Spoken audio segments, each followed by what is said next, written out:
महाभारत दुनिया का सबसे बड़ा महाकाव्य ग्रंथ है, जिसे भारत का सबसे ऐतिहासिक और दार्शनिक ग्रंथ माना जाता है। हिंदुओं के इस प्रमुख काव्य ग्रंथ को हिंदू धर्म में पंचम वेद माना जाता है। महर्षि वेद व्यास ने समस्त विवरणों के साथ महाभारत ग्रंथ की रचना की थी। हिंदू धर्म में मान्यता है कि महाभारत में उल्लेखित घटनाएं सत्य और प्रामाणिक है, लेकिन दुनिया में बहुत से ऐसे लोग हैं जो इसमें घटी घटनाओं को काल्पनिक मानते हैं। महाभारत सच है या झूठ, ये उलझन अक्सर लोगों के बीच में रहती है, लेकिन आज हम कुछ पुरातात्विक और वैज्ञानिक सबूतों के आधार पर साबित कर देंगे कि महाभारत सच है। तो चलिए फिर जान लेते हैं महाभारत से जुड़े उन सबूतों को। चलिए शुरू करते हैं। कुरुक्षेत्र की लाल मिट्टी। दोस्तों, ये तो हम सभी जानते हैं कि महाभारत का युद्ध कुरुक्षेत्र में हुआ था, जो आज भी हरियाणा राज्य में स्थित है। कहा जाता है उस समय तबाही ला देने वाले युद्ध में बहे खून की वजह से वहां की धरती लाल हो गई थी।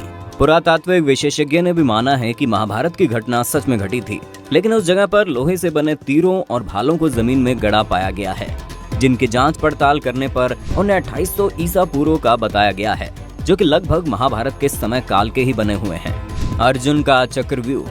आपने महाभारत में अर्जुन के चक्रव्यूह के बारे में तो सुना होगा, लेकिन क्या आप जानते हैं इस चक्रव्यूह का एक जिंदा सबूत आज भी मौजूद है? जी हाँ, हिमाचल प्रदेश के हमीरपुर जिले के 16 सिंगी धार के नीचे बसा राजनौण गांव एक ऐतिहासिक स्थल के नाम से मशहूर है।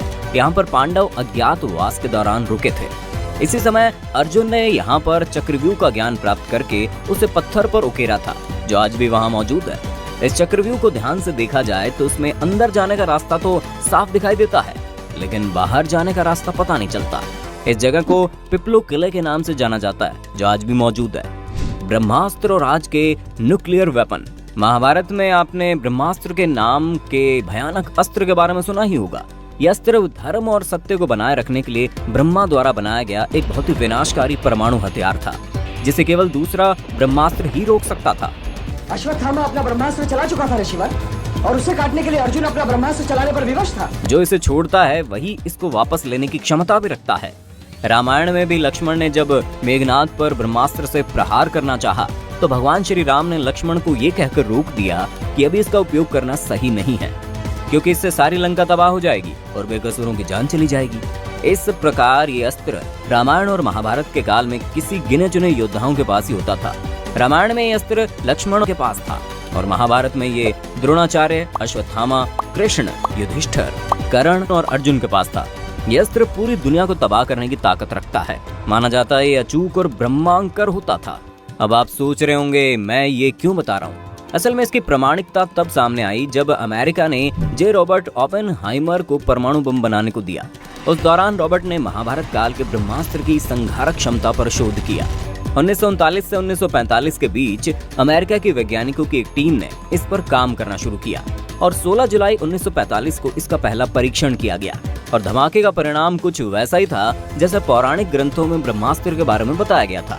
इस परीक्षण के बाद वैज्ञानिकों ने भी माना कि इस तरह का अस्त्र महाभारत में इस्तेमाल किया गया था। इस बम के सफल परीक्षण करने के बाद रॉबर्ट गीता का श्लोक पढ़ते हुए रोने भी लगे थे, जिन्होंने आज के परमाणु बम का आविष्कार किया।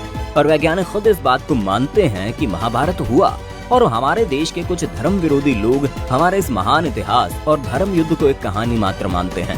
भगवान श्री कृष्ण की द्वारका नगरी। भगवान श्री कृष्ण द्वारका के राजा थे और महाभारत में इस बात की जानकारी मिलती है कि ये नगरी जलमग्न हो गई थी, यानी पूरा नगर ही पानी में समा गया था। लेकिन आपको जानकर हैरानी होगी कि पुरातत्व विभाग को गुजरात के पास समुद्र के नीचे एक पुराना शहर मिला है और इसके प्रमाणों से पता चलता है कि वही द्वारका नगरी है जिसका उल्लेख महाभारत में किया गया है। तो आपको क्या लगता है, क्या ये वाकई में श्री कृष्ण की ही द्वारका नगरी है या महज एक अफवाह? कमेंट करके हमें जरूर बताइए। केदारनाथ और पशुपतिनाथ मंदिर। पौराणिक कथा के अनुसार जब महाभारत के युद्ध में पांडवों द्वारा अपने रिश्तेदारों का रक्त बहाया गया, तब भगवान शिव उनसे बेहद क्रोधित हो गए थे। ऐसे में श्री कृष्ण के कहने पर सभी पांडव भगवान शिव से माफी मांगने के लिए निकल पड़े। गुप्त काशी में पांडवों को देखकर भगवान शिव वहां से विलुप्त होकर एक अन्य स्थान पर चले गए। आज इस स्थान को केदारनाथ के नाम से जाना जाता है। शिव का पीछा करते हुए पांडव केदारनाथ भी पहुंच गए। लेकिन भगवान शिव उनके आने से पहले ही भैंस का रूप लेकर वहां खड़े भैंसों के झुंड में शामिल हो गए। पांडवों ने महादेव को पहचान तो लिया, लेकिन भगवान शिव भैंस के रूप में ही भूमि में समाने लगे। इसी पर भीम ने अपनी ताकत के बल पर भैंस रूपी महादेव को गर्दन से पकड़कर धरती में समाने से रोक दिया। तब भगवान शिव को अपने असल रूप में आना ही पड़ा और फिर उन्होंने पांडवों को क्षमादान दे दिया। लेकिन भगवान शिव का मुख तो बाहर था, लेकिन उनका देह केदारनाथ पहुंच गया था। बता दें कि इसके बाद जहां उनका देह पहुंचा वो स्थान केदारनाथ और उनके मुख वाला स्थान पशुपतिनाथ के नाम से प्रसिद्ध हुआ। ये दोनों मंदिर आज भी वहीं मौजूद है, और अगर ये मंदिर हैं तो फिर महाभारत भी हुआ था। लाक्षागृह। महाभारत काल में लाक्षागृह की भी महत्वपूर्ण भूमिका मानी गई है, क्योंकि कौरवों ने पांडवों के लिए लाक्षागृह बनवाया था, जिसमें उन्हें जलाने की साजिश रची गई थी। लेकिन सुरंग के माध्यम से पांडव निकलकर बाहर आ गए थे। कहते हैं कि आज भी ये सुरंग उत्तर प्रदेश के बरनावा नामक स्थान पर मौजूद है।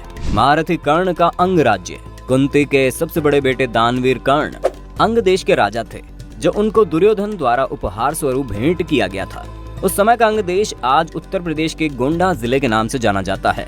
साथ ही जरासंध द्वारा अपने राज्य के कुछ हिस्सों को कर्ण को दिए जाने की बात भी कही जाती है, जो आज बिहार के मुंगेर और भागलपुर जिले के नाम से जाने जाते हैं। इन स्थानों में कितनी सच्चाई है, इसका अंदाजा आप इसी बात से लगा सकते हैं कि इन राज्यों का स्थान आज भी वही है जहां कल था, और इन्हें चाहकर भी बदला नहीं जा सकता है। गीता। ना किसी के मरने का शोक करो, ना किसी के साथ नाता टूटने का दुख मानो। वैसे भी मेरी माया इतनी प्रबल है अर्जुन, कि जिन्हें तू समझता है कि तेरी मृत्यु के बाद शोक करेंगे, सारा जीवन रोते रहेंगे, वो भी असत्य है।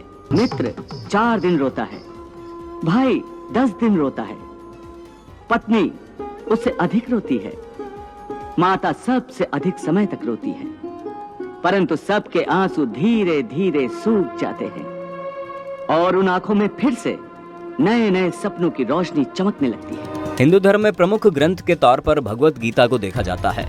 आपने अगर कभी गीता पढ़ी होगी तो आप ये बात अच्छी तरह से जानते होंगे कि गीता के वचन कोई सामान्य व्यक्ति नहीं लिख सकता है।